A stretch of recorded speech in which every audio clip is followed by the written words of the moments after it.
Hey, let's talk about Japan. I got several things I need to say about Japan. One, and I realize I'm an idiot. I realize I don't really have a big brain, but I do sometimes see things, I think, differently. And here I got a question for you. The biggest problem they have right now, or for the last, 10 days, 2 weeks in Japan, is when they lost power to the reactors, the pumps no longer worked, and they couldn't put any more water on the reactors, so they got hot, and then all the shit hit the fan. Why don't they build the reactors underwater and have pumps in there to pump the water out of the you have this giant building under the ocean with the reactors in it, and you have these giant pumps that pump water out of the building, and when it's dry, the reactors can work. And that way, if you lose power, and if there's an earthquake and a tsunami and a lightning strike and a tornado and an act of God all happen at the same time, electricity shuts off, the pumps stop pumping water out of the reactor, and the ocean comes in. They don't have enough power to heat the ocean. They just don't. Their biggest problem now is, how are we going to get water to the reactor? Well, if you would start with water on the reactor, that's how, I used to own, the Hard Rock Island. It had, in Tulsa, they're real strict on the codes and that. And if you had a place, especially with liquor, you had to have these certain kind. It's not a burglar alarm, I forget what it's called, but if the building loses power, all these lights come on. And it's weird. You have to have power to keep the lights off.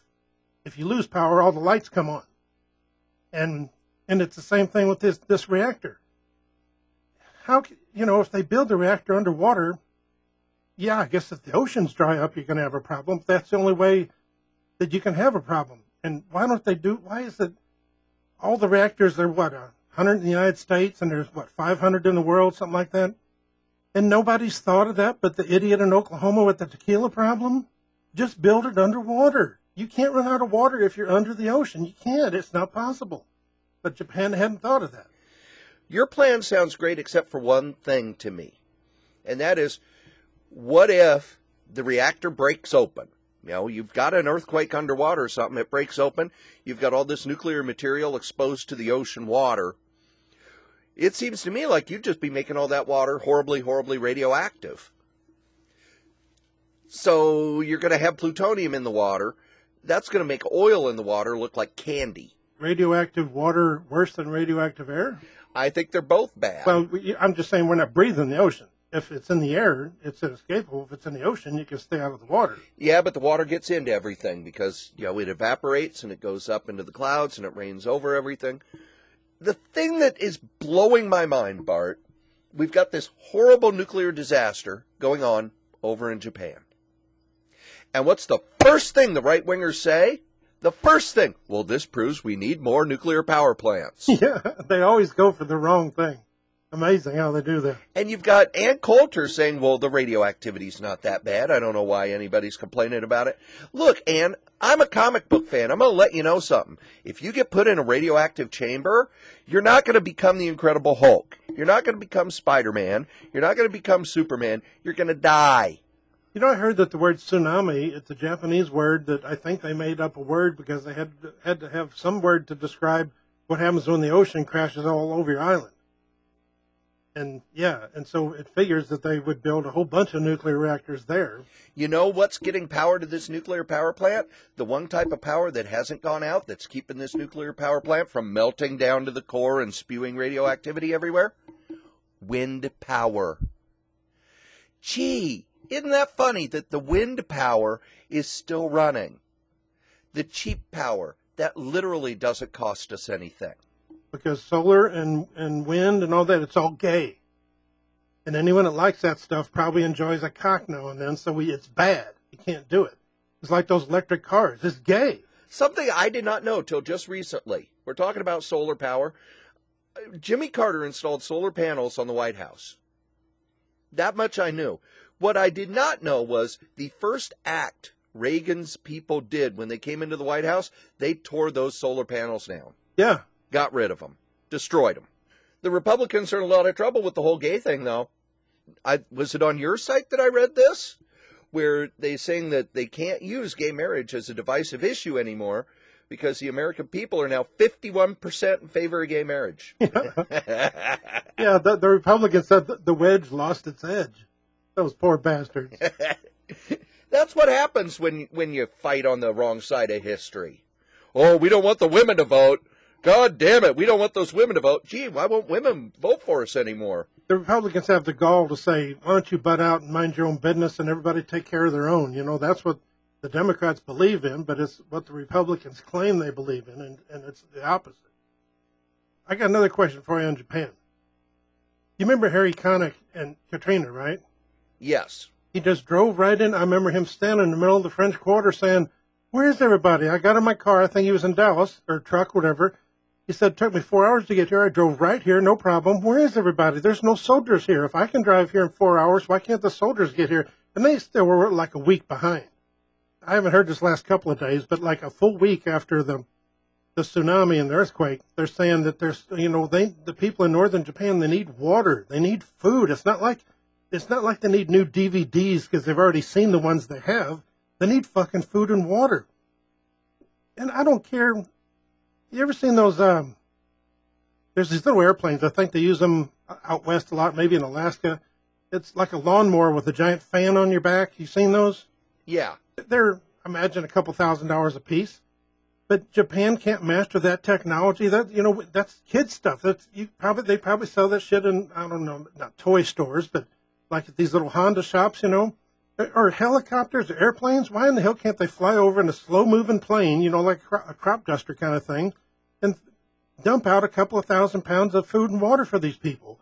How in the world can these people need food and water a full week, and remember now, this is 6 years after Katrina. Nobody on the planet learned anything from Katrina. They always act like, oh, what are we going to do now? Why doesn't every civilized country have a plan in effect that if the president or the governor, whatever, triggers the alert, that, we have teams of doctors and nurses from maybe 40 countries fly in. You got the Italians, you got the Germans, you got the French, you got the Americans, you got the Brazilians, you got all these teams of doctors flying in with all the medicine and the, whatever, clean blankets, and they got the, whatever a disaster needs. Why can't they have all this shit sitting in maybe 10 warehouses around the world? And when a thing like this strikes Japan, well, maybe in Okinawa, we got all this stuff there. So in 6 hours or 10 hours or whatever, you got food, you got water, you got doctors, you got emergency generators, you got all this shit that, every time a disaster hits, they act like, well, what are we going to do? Maybe we can round up some help from somewhere. Why the fuck don't they think about this up front? When there's not a disaster, what are these disaster agencies doing that they can't come up with a plan? Well, I'm going to give you a real simple answer for that, Bart, and it's a question. Is that a way to make money? Yeah, exactly. Isn't that sad? It always comes down to that. Well, that's the thing about a capitalistic system.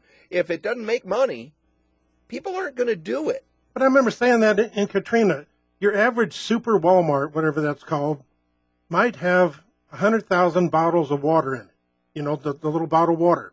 Yeah. And that's just your average super Walmart that there's maybe 5 of these in Tulsa. I remember right after Katrina, I was thinking, well, why doesn't Walmart, you ever driven by a Walmart distribution center and there's like 200 or 300 of these 40-foot trailers and they're all loading up? They couldn't send 10 of those trailers to New Orleans after Katrina. I mean, it's just so boggling to think that there's in Japan the same way. They've got so much wealth, incredible wealth. And now there are people who can't eat and they're, think what it'd be like to not have water for 24 hours. Think what kind of torture that'd be. And then think about a week with no water. I mean, I think you die after a couple of days with no water, but for wealthy people to not have basic necessities, when all they got to do is go there. Can't they buy some Jeeps and go over the roads are destroyed or whatever? Well, yeah, you can still get places. Or hell, get on horseback. I mean, you can take a boat from, I don't know, is Tokyo on the water? I don't even know. But why can't they fill up boats with supplies in the south of Japan and drive up to the north? Hell, the ocean still works. Shit still floats on the ocean. Boats are going to float. It's just crazy to think that they're doing without this stuff when you would think anybody with, any idiot with an IQ of 64 could arrange a rescue mission or supply relief mission of some kind, and then you see on CNN a week later that how these people are still suffering. Oh, I saw this cartoon about the radiation is high, stay in your homes.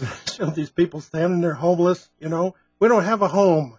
Quit telling us to stay indoors. Our home is gone. Our home washed away. I'm on Twitter, and one of the Twitter alerts I got from someone said, well, here are the list of foods that you shouldn't eat from Japan because of the radioactivity. And it's stuff like lettuce and spinach and stuff. And the first thing I thought is, why? Japan is small. We've got all this farmland. Why are we importing leafy greens from Japan?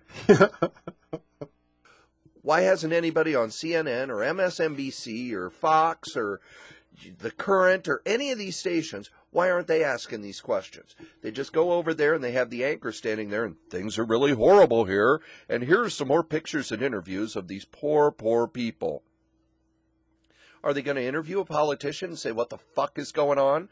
Are they going to talk to anybody in the U.S. military? Because the U.S. military is still over in Japan for some reason. You got a great point. I hadn't even thought about that. We have, wild guess, somewhere between 30 and 100,000 soldiers in Japan.